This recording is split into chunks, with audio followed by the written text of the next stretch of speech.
Welcome to the Ancient Dreams, a place where we let stories rise and fall like the gentle rhythm of sleep. Here, history is not just told, but whispered, like the wind through an old monastery's prayer flags. If you are new here, take a moment to breathe in, settle down, and let your mind wander.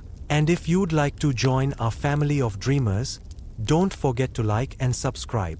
Tonight's journey will carry us to the roof of the world. There are places on Earth that look less like land and more like visions. The Himalayas, a fortress of rock and ice stretching across the heart of Asia.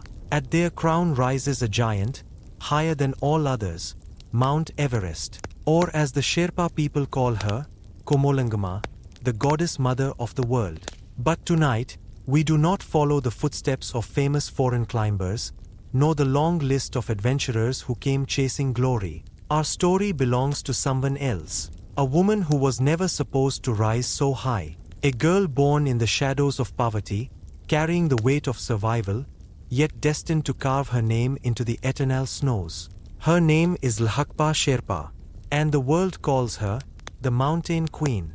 Climbing Everest has always been described as impossible. Men with armies of porters, million-dollar sponsors, and years of training often turn back. Some never return at all. But imagine a woman, a single mother working shifts at a grocery store, balancing bills, raising children, and yet carrying with her the memory of the highest summits. This is not fiction. This is Lhakpa's reality. She is the only woman in history to climb Mount Everest 10 times. 10 ascents into the death zone, where air thins and the human body begins to shut down. 10 times she returned alive, each climb a fight not only with the mountain, but with society, with poverty, with her own fate. But to understand the Mountain Queen, we must begin not with the triumph, but with the silence of her childhood. The quiet valleys of Nepal. The stone paths worn by generations of Sherpa feet. The Buddhist chants carried through thin air.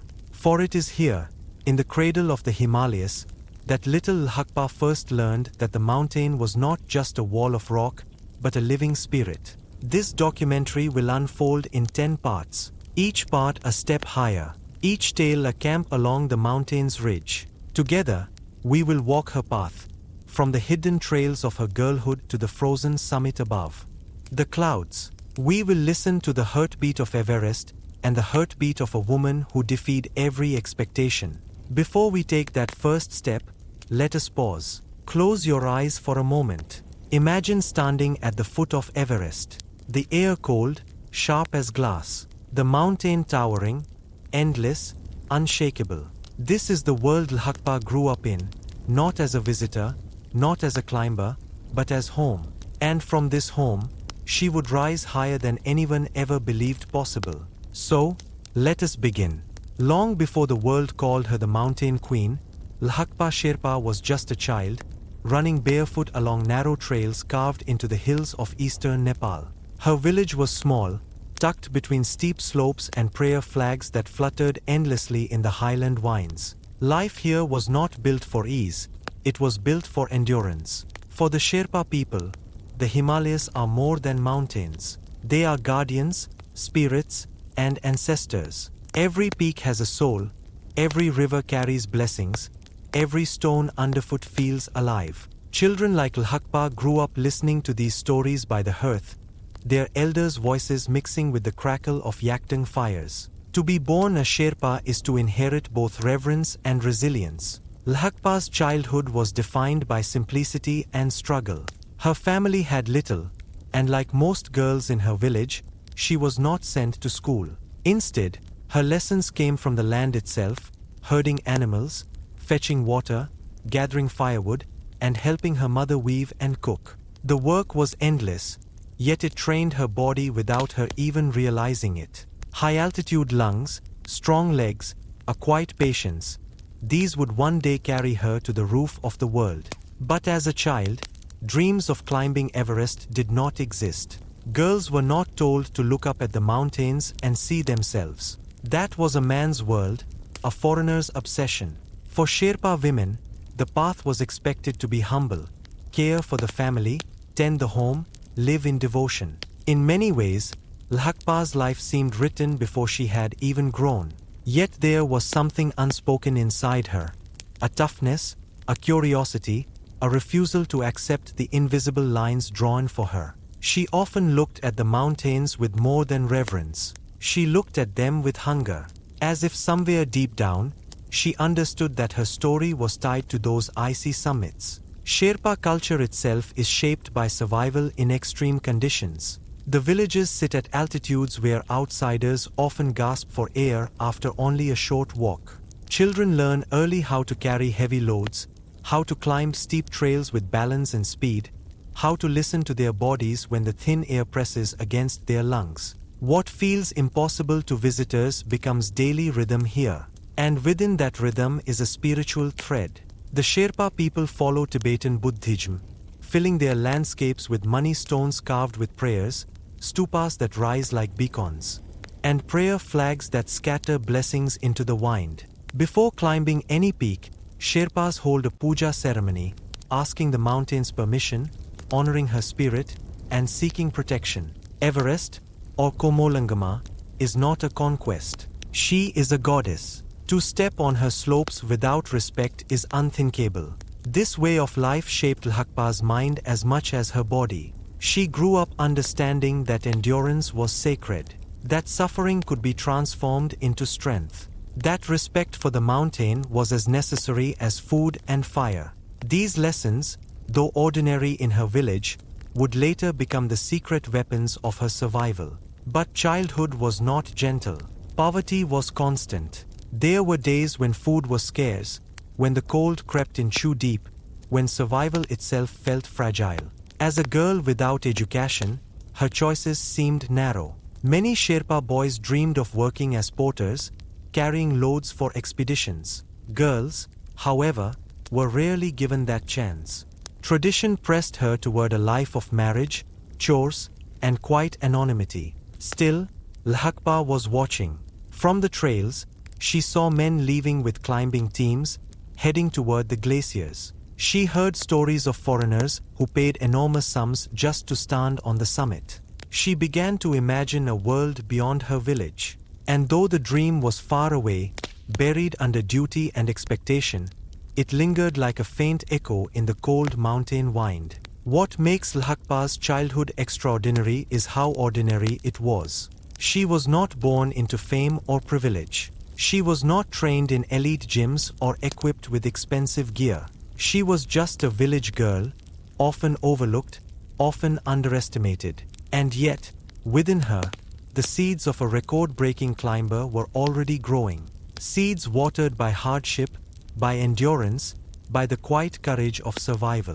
As Lhakpa grew older, the world around her began to change. The trails she once ran as a child became the same paths foreign climbers took on their way to Everest. Her village, once quiet and tucked into the folds of the Himalayas, was now a gateway to the dreams of others. For most Sherpas, this meant work, carrying supplies, guiding expeditions, serving as the silent backbone of mountaineering. For Lhakpa, it meant opportunity, though not in the way anyone expected. In her teens, she began to see more of the climbing world up close. She watched the men from her community leave on expeditions, often returning with money, sometimes not returning at all. The danger was immense, but so was the possibility of survival beyond poverty. For families with little, the mountains were both curse and blessing, taking lives but also providing livelihood. At first, Lhakpa was not part of it. As a girl, her role was assumed to be in the home. But she was restless. She wanted more than the narrow path laid out for her. She listened to the climbers' stories. She memorized their routines. She understood the rhythms of altitude not from books or lectures, but from breathing it every single day of her life. Her first steps into mountaineering were humble. She started as support, helping prepare for expeditions, doing what she could from the edges. But every time she saw a caravan of climbers disappearing toward the glaciers, something inside her stirred. Why not me? She wondered. Why not a woman? In Sherpa culture, climbing was never about personal glory. It was service, helping others reach their goals. Yet for Lhakpa, the pull of the mountain was personal. She did not see Everest only as work, but as destiny. This was unusual, even rebellious. Women were rarely considered climbers, and certainly not leaders, but she carried a quiet determination. When she first set foot on higher slopes, she found something familiar. The thin air did not overwhelm her. The icy trails did not frighten her. The mountain, which intimidated so many outsiders, felt almost like an extension of her own body. Years of hauling water, carrying firewood, and walking steep trails had already trained her. What outsiders saw as brutal, she saw as life. Still, her path was not straightforward. She lacked resources, connections, and above all, acceptance. Some in her community doubted her. Foreign climbers did not expect a woman, Sherpa, to be their equal. Even her family worried about her choices. The mountain was dangerous. Women were not supposed to risk it. But Lhakpa could not ignore the pull. She began working on smaller climbs, proving herself step by step. She carried loads, helped on treks, slowly earning trust. Each climb became a lesson. She learned how to read the sky, how to sense avalanches, how to pace herself on ice where a single misstep meant death. She learned to carry not just weight, but responsibility. For many climbers, the first encounter with Everest is overwhelming. Its sheer size crushes the spirit. But for Lhakpa, it was different. She had grown up in its shadow. She had seen its moods, its storms, its sudden silence, its way of reminding humans how small they truly are. When she finally approached the base of the mountain as part of a climbing team, she felt not fear, but recognition. It was like meeting an old friend. And yet, Everest does not give itself easily. To climb is to enter a world where the air itself becomes an enemy. Above 8,000 meters lies the death zone, where the body begins to shut down. Even standing still there is exhausting. For a first-time climber, the mountain tests every limit. For Lhakpa, the test was doubled, because she was not just climbing against the wind and ice, but against tradition, against doubt, against the weight of being the first. Her first serious climb was not to the summit, but it lit the fire. Step by step, she began to carve her place in the climbing world. Every load she carried, every icy step she took, every moment she proved her strength, the mountain seemed to whisper back, "You belong here." These early encounters mattered. They were not about records or fame. They were about survival and discovery, about proving to herself that she could walk where others said she should not. The truth is, the mountain often takes more than it gives. Many climbers never return. But for Lhakpa, even in the harshest cold, there was something else, a kind of peace. On the slopes, she was no longer just a poor village girl. She was no longer trapped by the roles her society expected. On the mountain, she was free, and freedom is what kept her coming back. Little did the world know, the quiet girl from Nepal was preparing for history. Her first encounters with the mountain were only the beginning. Soon, she would set her eyes not just on the slopes, but on the summit itself. The Mountain Queen was about to rise. The year was 2000. The world outside Nepal was entering a new millennium, but in the quiet Himalayan valleys, life still followed the same rhythm of yaks, prayer wheels, and mountain wines. For Lhakpa Sherpa, however, nothing about this year would be ordinary. It was the year she would do what no other Nepali woman had done before: climb Mount Everest and return alive. For many, Everest is a dream fueled by sponsors, gear, and months of training in faraway gyms. For Lhakpa, it was different. She had no wealth, no spotlight, no cushion of luxury. She came from a village where girls were rarely educated, where opportunities for women were scarce, where her only training had been the work of survival. But she carried something stronger than preparation. She carried endurance born from hardship. When she joined the expedition, whispers followed. A woman? A Sherpa woman? The climbing world was dominated by men, foreign men at the top, Sherpa men at the base, all fitting neatly into their roles. Women, especially from her background, were nearly invisible. But Lhakpa walked quietly into that world, carrying no desire to impress, only the desire to climb. The journey began with the long trek to Everest Base Camp. For outsiders, even this trek is an adventure of a lifetime.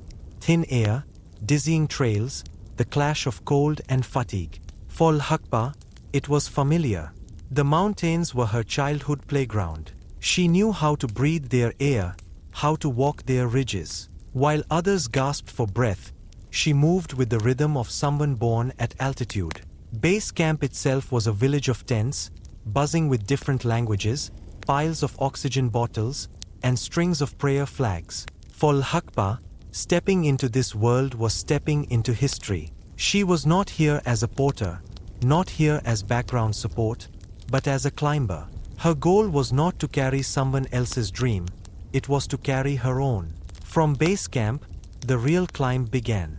The first major challenge, the Khumbu Icefall, a frozen river of shifting towers and crevasses that groans and cracks with every hour. Many climbers fear this section most, for ladders stretch across bottomless gaps, and ice can collapse without warning.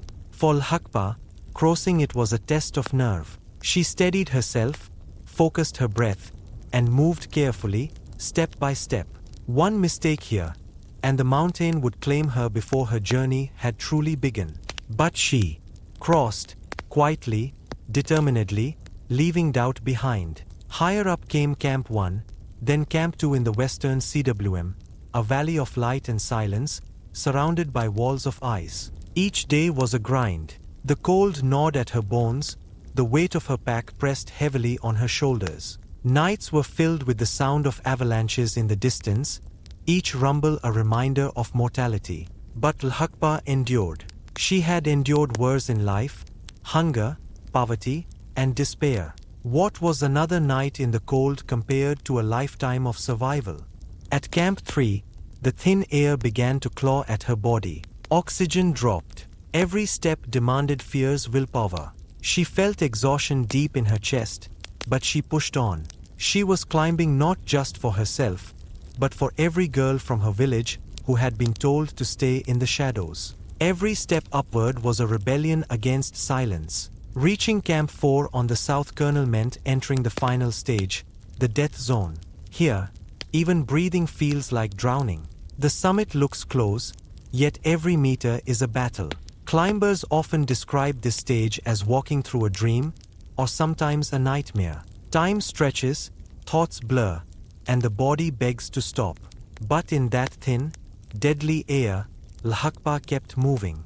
The Hillary step, the final challenge before the summit, rose like a wall. For a climber without prestige, without the comfort of certainty, this was the ultimate test. But she climbed, pulling herself upward, gripping the ropes, refusing to let the mountain turn her away. And then, after hours of struggle, after a lifetime of preparation disguised as hardship, she stood at the top of the world. The summit of Everest is a place beyond words. At nearly 9,000 meters, clouds lie below, the earth curves at the horizon, and silence fills the air like eternity itself. For many climbers, this is the crowning glory of a career, a moment of triumph shouted to the world. For Lhakpa, it was different. She had no cameras, no sponsors, no eager reporters waiting below. She simply stood there, a woman who was never supposed to be here, looking out at the endless sky. When Lhakpa Sherpa returned from her first Everest summit, she had done something no Nepali woman had achieved before. She had climbed the highest mountain on earth and survived to tell the tale. Most would imagine such a victory bringing parades, respect, and pride. But reality was far more complicated. In the world beyond Nepal, her climb was barely noticed. Headlines went to foreign climbers, whose names the media already knew. Sponsorships, documentaries, interviews, they flowed toward others. For Lhakpa, there was no spotlight, no golden prize waiting at the bottom of the mountain. She returned quietly, as she had left, a village girl, still poor, still overlooked. But within her own community, the reaction was not simple pride. Tradition pressed heavily against her. Sherpa society, like many in the Himalayas, had long drawn a line between men and women. Men carried loads, climbed peaks, guided expeditions. Women tended homes, raised children, and worked in the background. To step across that line was seen not only as unusual, but as unsettling. Some admired her courage. Others whispered doubts. What kind of woman leaves home to climb mountains? Who will marry a girl who risks her life in such dangerous ways? Shouldn't she be raising a family instead of chasing heights meant for men? These questions hung in the air like mist, clinging to her even more tightly than the snow had on the slopes. The truth is, tradition is its own kind of mountain. You cannot see it towering above you, but you feel its weight with every step. For Lhakpa, breaking free from poverty was one battle. Breaking free from expectations was another. Her family life reflected this tension. Though she had achieved greatness, her marriage would become a storm of its own. Her husband, also a climber, struggled with her ambition, and their relationship grew turbulent, marked by difficulty and conflict. At home, she was not celebrated as a hero, but often criticized, even mistreated. The very strength that carried her up Everest seemed to unsettle those around her. And yet, she could not stop climbing. Everest was not just a mountain anymore, it had become her voice. On its slopes, she was equal. On its ridges, no one could tell her she did not belong. The mountain gave her what society would not: freedom. Still, each climb came at a cost. While foreign climbers often had sponsors covering their gear, permits, and oxygen, Lhakpa struggled to find support. She had to climb with less, often in outdated clothing and with minimal resources. Some climbers looked at her gear and shook their heads, wondering how she survived. But survive she did, time and again, with sheer resilience. Her responsibilities at home never disappeared. She became a mother, raising children while still dreaming of the mountain.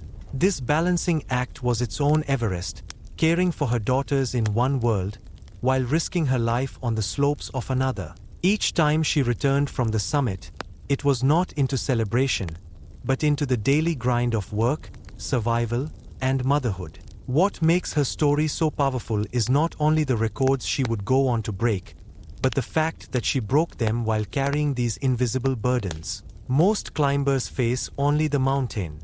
Lhakpa faced the mountain, society, and the weight of being a woman in a world that expected her silence. And yet, the goddess mother of the world seemed to favor her. Everest tested her, yes, but did not turn her away. With every climb, she grew stronger, not only in skill, but in defiance. Every time she reached the summit, she was sending a message back down to the valleys.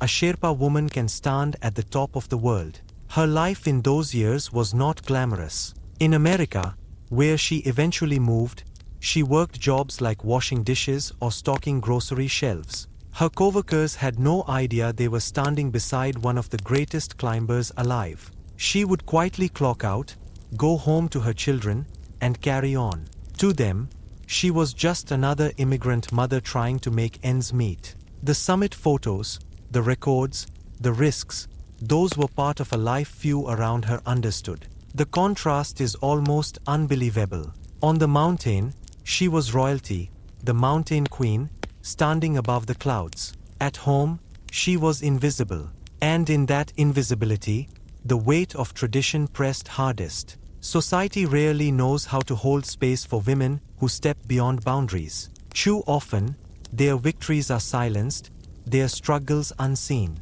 But Lhakpa did not need applause. What she needed was the climb. The mountain was her truth, her escape, her rebellion, and her home.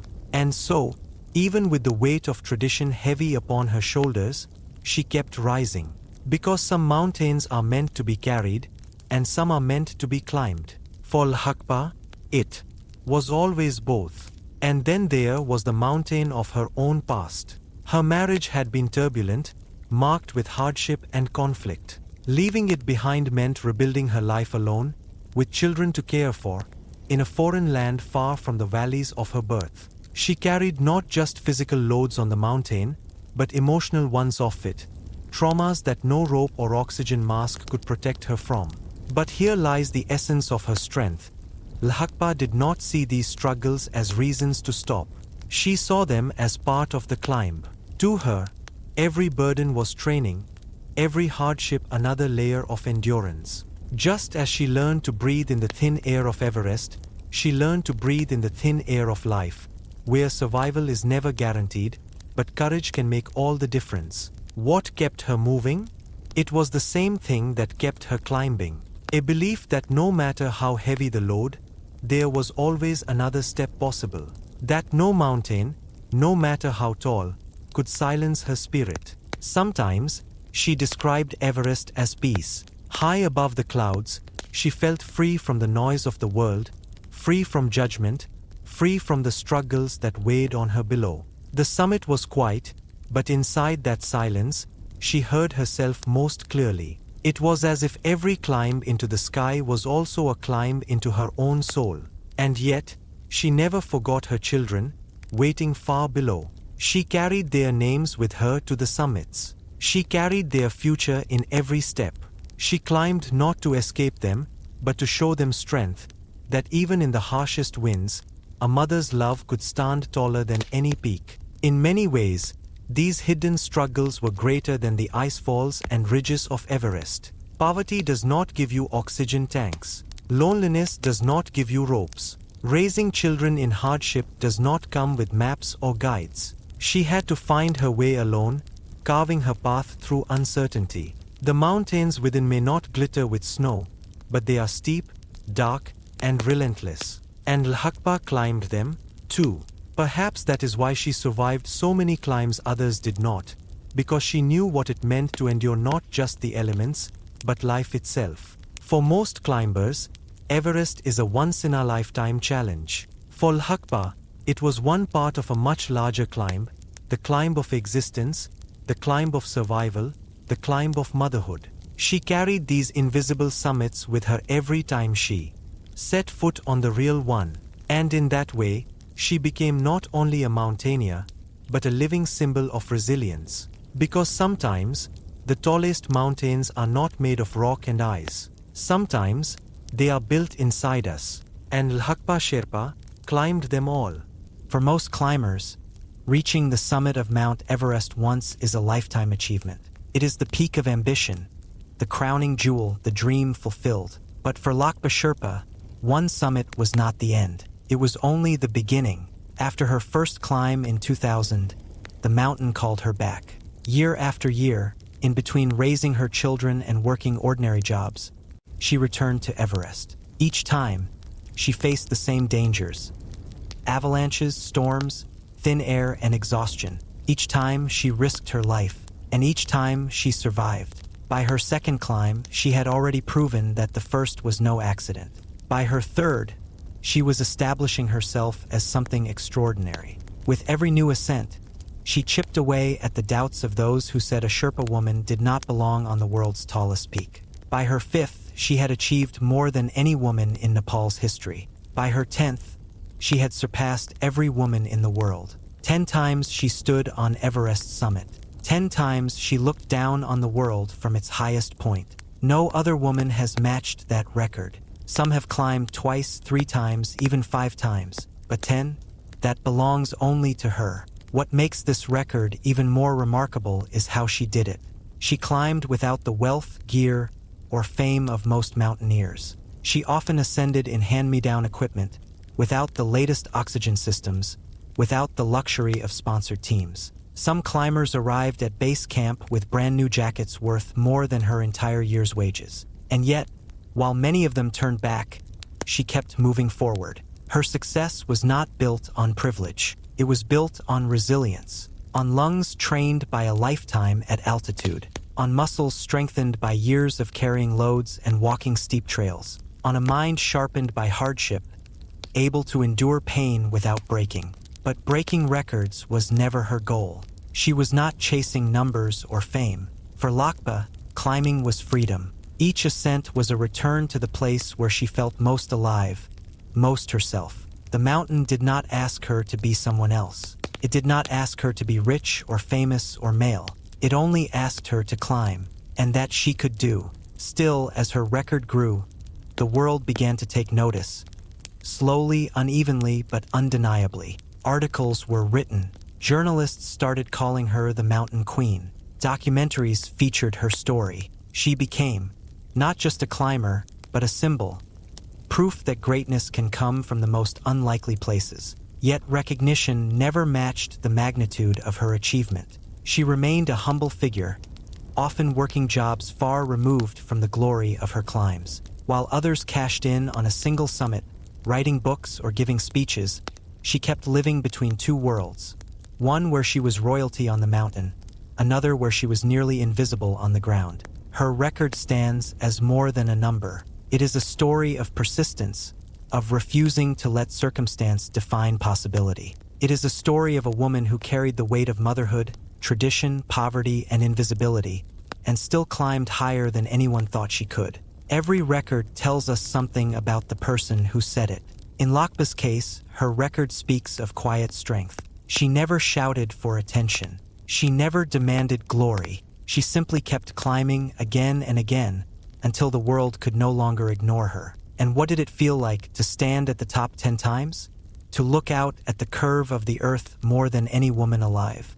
Lhakpa often described it not in terms of triumph, but of peace. For her, the summit was not about conquering Everest. It was about being accepted by it. She saw the mountain not as an enemy to be defeated, but as a goddess who allowed her presence. And perhaps that is why the mountain opened its arms to her so many times. Her record is not just about Everest. It is about endurance of the spirit. It is about showing the world that greatness is not reserved for the privileged few, but can rise from the humblest valleys. It is about proving that a Sherpa woman, once invisible, could write her name in the clouds. Breaking records was never her intention, but by following her truth, by climbing the mountain she loved, she became the greatest female Everest climber in history. And the Mountain Queen was crowned not with jewels, but with snow. To understand Lhakpa Sherpa fully, we must also understand the people she comes from. The word Sherpa has become almost synonymous with mountaineering, but it is much more than that.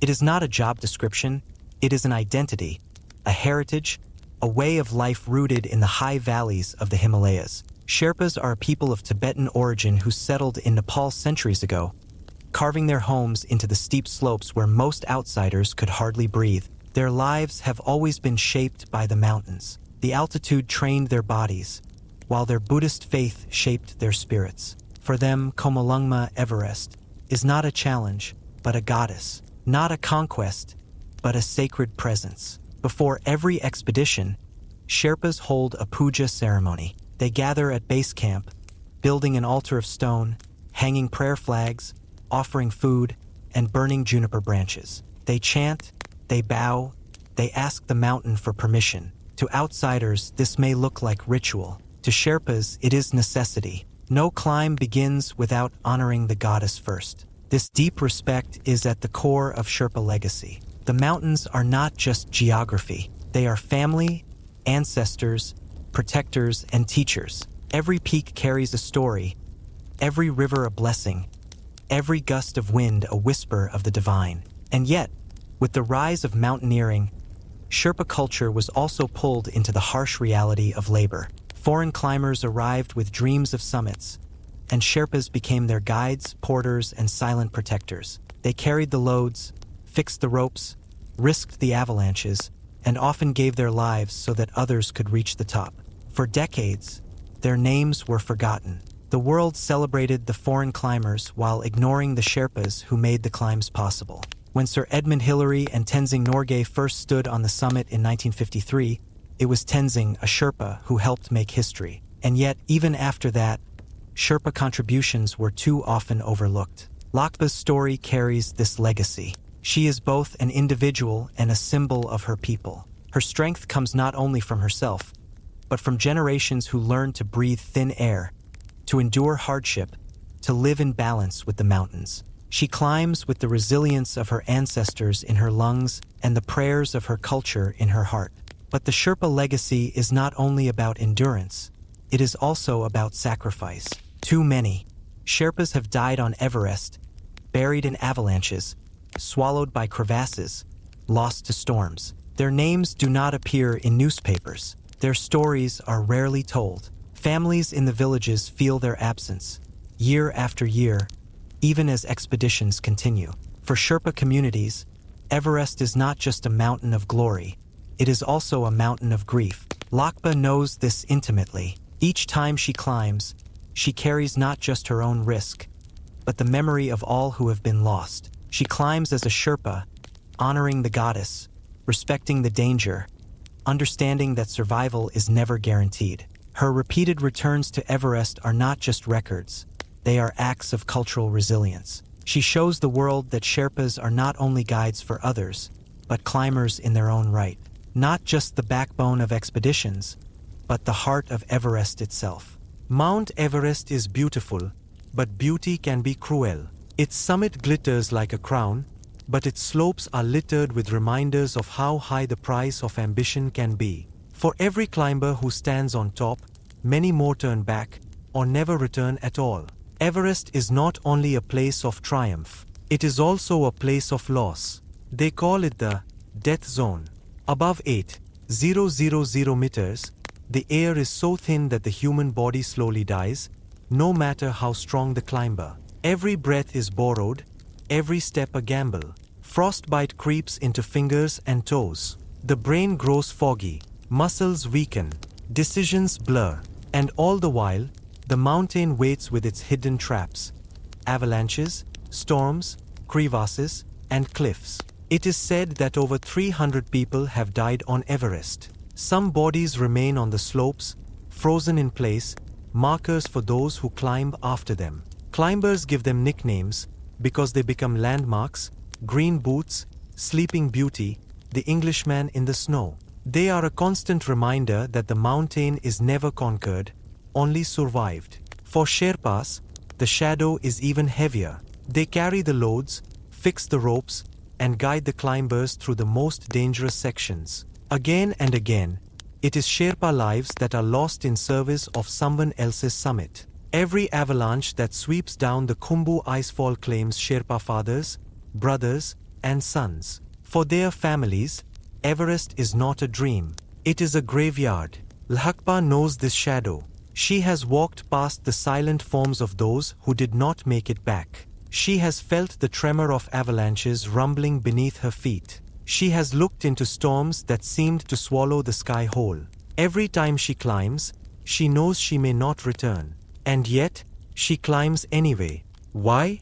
Because for her, the mountain is not just danger, it is also life. She has said that Everest gives her peace, a place where she feels truly free. To outsiders, this seems impossible. How can peace be found in a place of so much death? But for Lhakpa, the answer is simple. Life is fragile everywhere. On Everest, at least, she chooses her struggle.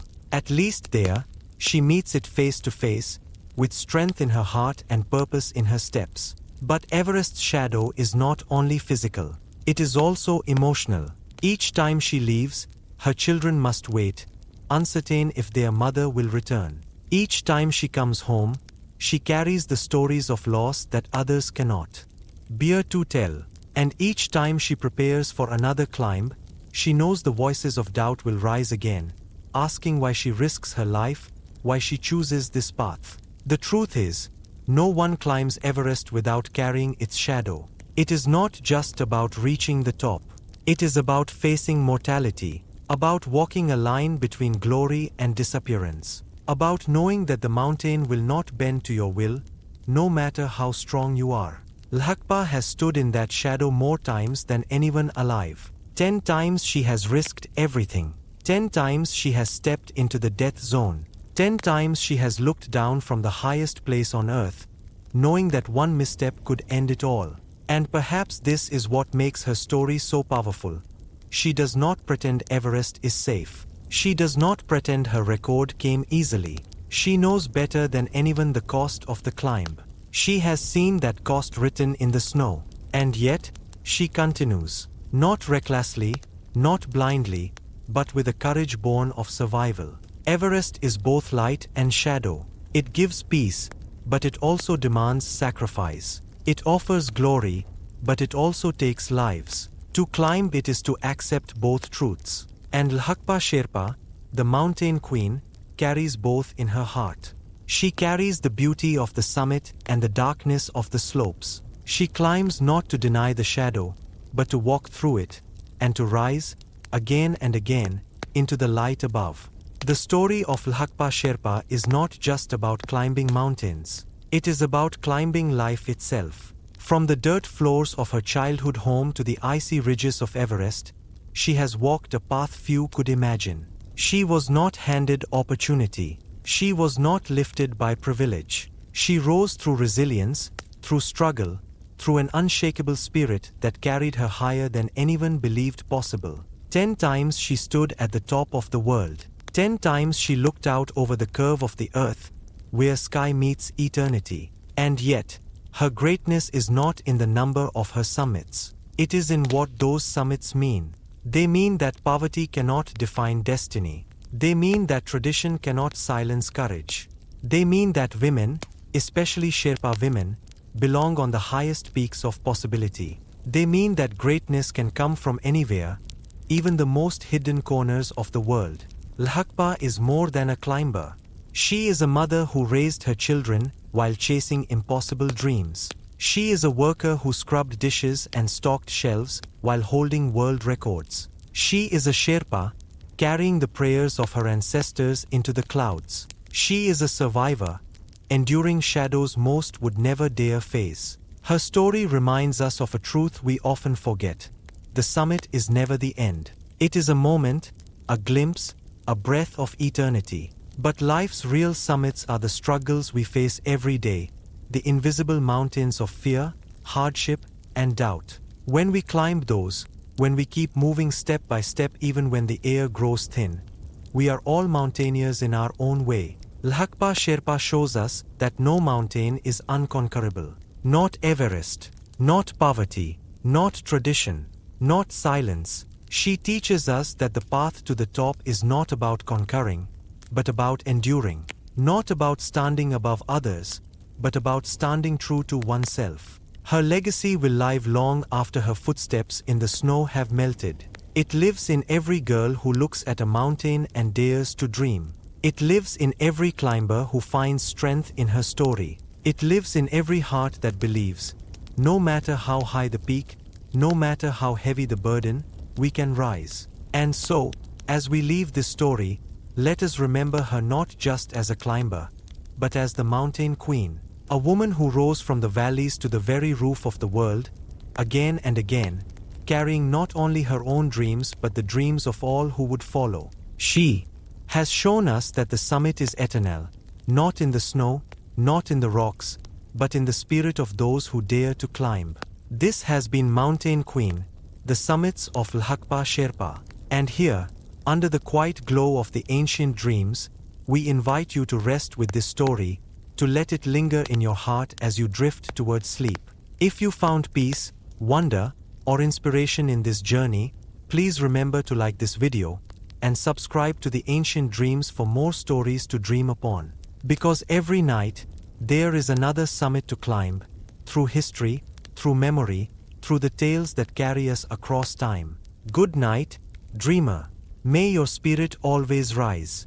In the story of the Mountain Queen, these early years matter deeply, because every step she took later, every battle with frostbite, every push toward the summit, was fueled not by luxury, but by the tough soil of her beginnings. The mountain would test her, yes, but it was her childhood that made her strong enough to even try. Lhakpa's world was one of contrasts. Poverty and beauty, struggle and spirituality, limitation and possibility. She belonged to a people whose lives were bound to the mountains, yet for girls, the peaks were always out of reach. Still, the mountains were watching.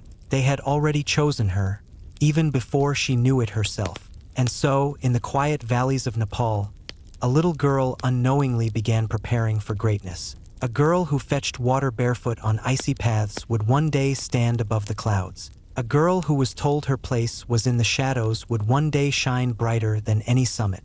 This was the beginning, the humble soil from which the Mountain Queen would rise. In that moment, she was not invisible. She was the first Nepali woman to reach Everest's summit and return alive. History had been made quietly, almost humbly, in the presence of the mountain goddess herself. When she descended, the climb was far from over. Many deaths on Everest happen not on the way up, but on the way down. Fatigue gnawed at her body. Every step was a battle of will against collapse. But she returned safely, guided by the same determination that had carried her up. She came back not just with the memory of the summit, but with proof it could be done. The world outside Nepal barely noticed. Headlines went to foreign climbers, sponsors celebrated their clients, and her name was not splashed across magazines. But for those who knew her, for those who shared the mountain with her, the truth was undeniable.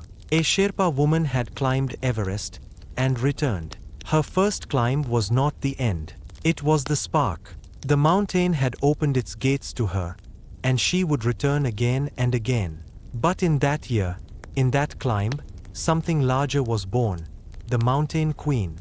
When we think of climbers, we often picture them on the slopes, eyes axes in hand, snow swirling around, faces covered in frost. But for Lhakpa Sherpa, some of her hardest climbs were not on Everest at all.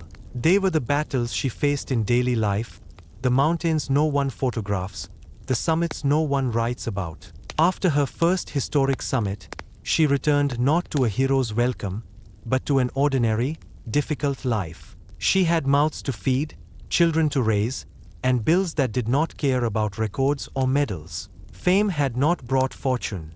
Respect had not brought security. She had to fight for every piece of survival, just as she had fought for every step on the mountain. In America, she worked ordinary jobs, washing dishes, cleaning, stocking shelves at a grocery store.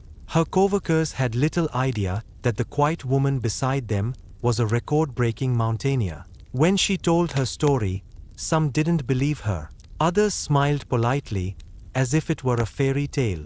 But the truth was stranger than fiction. The same hands that once gripped ropes on the world's deadliest slopes were now bagging groceries and counting change at a register. Her children were always her anchor. She often said she climbed not only for herself, but for them. To show them that impossible dreams could be reached, no matter how high. Yet motherhood is its own Everest. Raising children as a single mother, with limited resources, while balancing dangerous expeditions, it was a test of endurance few could survive. But she did. Because she had to. The mountains within her life were steep. Poverty was one. She did not have wealthy sponsors buying her top-of-the-line gear. Many times, she climbed in second-hand equipment, sometimes even without gloves suited for the coldest winds. Climbers with 10 times her resources often failed, while she, in patched clothing and worn boots, kept rising. It was not comfort that carried her, but resilience. Another mountain was invisibility. In the world of mountaineering, names of wealthy foreign climbers often reached headlines. Their stories were told, their triumphs celebrated. Lhakpa, despite being the only woman to reach Everest's summit again and again, was largely overlooked. For years, she climbed quietly, without the recognition she deserved. It is a strange burden to be great, yet unseen. Her legacy also redefines what it means to be a Sherpa woman. Traditionally, women in her culture were not expected to climb. Their place was in the home, away from the dangers of the peaks. By summiting 10 times, Lhakpa expanded the boundaries of possibility, not only for herself, but for every girl in her community who might look up at the mountains and dream. In her, the Sherpa legacy evolves. It is no longer only about carrying loads for others. It is about carrying one's own dream, one's own story, into the sky. The Sherpa spirit is often described as quiet, humble, and enduring. Lhakpa embodies this perfectly. She does not boast. She does not demand glory. She simply climbs, again and again, with a quiet strength that speaks louder than words. Her record is not just hers. It is a reflection of her people, of their resilience, their spirituality, their sacrifices, and their unbreakable bond with the mountains. When we speak of Everest, we must remember this truth. No summit is reached without the Sherpas. And when we speak of the greatest Everest climber alive, we must remember she is not an outsider chasing a dream. She is a Sherpa woman, climbing in the footsteps of her ancestors, carrying their prayers into the clouds. That is her legacy, and that is the legacy of her people.